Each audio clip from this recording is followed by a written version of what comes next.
Baru-baru ni, MXB telah mengeluarkan satu produk terbaru yang diberi nama GABA Vitox Tea. GABA Vitox Tea ni adalah sejenis teh, sejenis minuman yang sangat sedap. Cukup dengan rasa manis dia, lepas tu ada lemon sikit kan. Boleh bancuh, sejuk ke panas terus je buat, no problem. Okay? Dan ada yang perasan, dalam Vitox Tea ni kita letak stevia, menggantikan gula putih. Dalam Vitox tidak ada gula putih, kita gantikan dengan stevia. Okey. Jadi ramai yang tertanya stevia ni sebenarnya apa? Malah ramai juga yang dah tahu sebenarnya stevia ni apa, kan? Sebab lately dia sangat popular. Dalam 3-4 tahun ke belakang dia sangat popular stevia ni. Okey. Kita berkenalan sikitlah dengan stevia. Stevia ni dia berasal daripada South America, Amerika Selatan. Jadi dia sebenarnya bukan baru, dia lebih daripada 100 tahun telah digunakan. Okey, dia sejenis daun yang berwarna hijau. Kalau anda tengok dekat Google, anda dapat gambar dia. Daun dia warna hijau, dan dia dah lama digunakan. Okey, cuma persoalannya adalah kenapa tiba-tiba dalam 3-4 tahun ni dia sangat popular di serata dunia.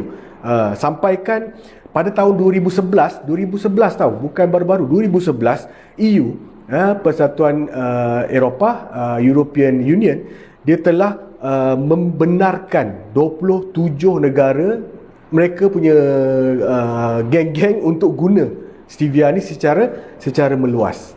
Okey. Jadi kenapa dia boleh jadi begitu popular? Ada beberapa ni lah. Sebenarnya ada beberapa point yang menyebabkan dia jadi sedemikian. Antaranya yang pertama adalah stevia ni dia sebenarnya adalah pemanis. Jadi boleh letak dekat minuman, boleh letak dekat makanan sebagai pemanis. Dan dia 40 hingga 300 kali lebih manis daripada gula putih.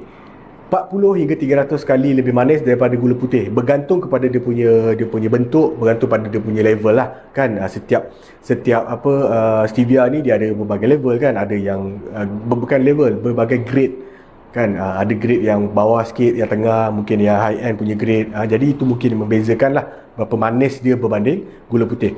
Okey, itu satu, manis. Maksudnya kita guna sikit je dah cukup manis. Tapi yang paling best, yang menyebabkan orang ramai guna, ramai orang nak sangat dengan stevia adalah apabila mereka dapati bahawa stevia ni dia manis tapi tak ada kalori. Okey, dia manis tapi tidak ada kalori. Tidak ada kalori yang seperti gula putih. Jadi itu menyebabkan dia popular lah. Okey. Jadi hari ni saya nak share sikit apa kelebihan ataupun manfaat daripada stevia ni. Ini saya ada melakukan beberapa bacaan dan saya telah buat beberapa nota, dan saya akan cuba sampaikan dengan cara yang paling mudah untuk kita faham, sebab ini bukan kelas sains, kan. Okey. Jadi antara yang paling popular dia sudah tentulah yang pertama, benefit stevia adalah dia mampu mengawal diabetes, kan. Senang, kan. Kenapa dia mampu mengawal diabetes? Okey, diabetes ni apa? Diabetes ni kincin manis lah, kan. Yang orang kita biasa sebut kincin manis. Sama lah tu diabetes. Apabila glukos dalam darah tinggi, gula dalam darah tinggi, kan. Jadi logik dia, kenapa stevia boleh bantu orang untuk kontrol dia punya diabetes ataupun mencegah orang dapat diabetes? Sebab dia dah tak guna gula putih yang ada efek kepada darah. Dia dah tak guna gula putih yang akan bagi efek kepada glukosa dalam darah. Okey? Sebab apa? Sebab dia nak manis tapi dia hanya guna stevia. Okey? Jadi dia punya diabetes akan dapat dikontrol ataupun dicegah. Okey, yang kedua, apa manfaat stevia untuk kita? Yang kedua adalah membantu mengurangkan berat badan. Bila kita ambil makanan-makanan manis ataupun minuman yang manis, yang menggunakan stevia, tadi saya dah bagi tahu stevia ni tak ada kalori.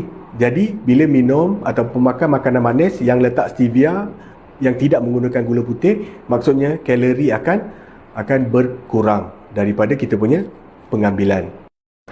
Yang ketiga, apa manfaat yang kita boleh dapat lagi daripada stevia adalah dia dapat membantu kita untuk mendapatkan tekanan darah yang lebih sihat, ataupun tekanan darah yang optima, yang terbaik untuk kita. Yang mana dalam stevia ni ada satu bahan yang dipanggil glycoside. Glycoside ni dia membantu dalam 3 cara. Yang pertama, dia membantu merehatkan kita punya dinding pembuluh darah. Lepas tu dia akan meningkatkan kita punya pembuangan air kecil, dan dalam masa yang sama dia akan membantu pembuangan sodium yang berlebihan dalam badan. Sodium ni sangat berkait rapat dengan tekanan darah yang tinggi. Okey, jadi apabila berlaku begitu, kita dapat tekanan darah yang lebih optimal. Yang keempat, apa yang kita dapat apabila kita amalkan stevia, dia juga ada sifat anti-cancer potential. Okey. Macam mana dia dapat mengurangkan radikal bebas ataupun free radical yang ada dalam badan kita.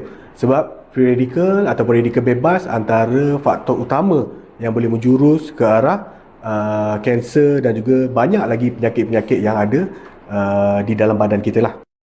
Yang kelima, daripada beberapa kajian menunjukkan bahawa bila kita amalkan stevia, dia akan mampu mengurangkan LDL iaitu kolesterol yang jahat dan meningkatkan HDL, kolesterol yang baik di dalam badan kita.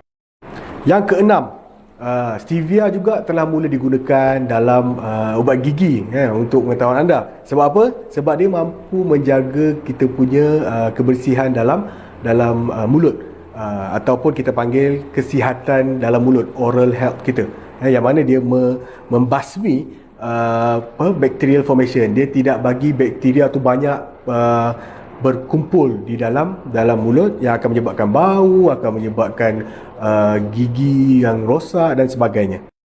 Stevia juga, yang ketujuh, stevia juga mampu untuk mencegah osteoporosis, yang mana dia tak seperti sugar, tak seperti gula putih. Dia ada, stevia ni dia ada kesan untuk membantu meningkatkan ketumpatan tulang dan juga dapat membantu mengurangkan simptom osteoporosis. Okey, itulah antara 7 yang saya kata. Dia ada banyak lagi sebenarnya, tapi saya share tadi 7 kebaikan ataupun manfaat yang ada pada stevia. Jadi nak dapatkan stevia dekat mana? Jom kita minum Vitox. Dalam ni kita dah masukkan stevia untuk anda. Air teh yang sangat sedap, manis ngam-ngam soy tanpa letak gula putih. Sebab kita letak pemanis yang lebih baik, iaitu stevia.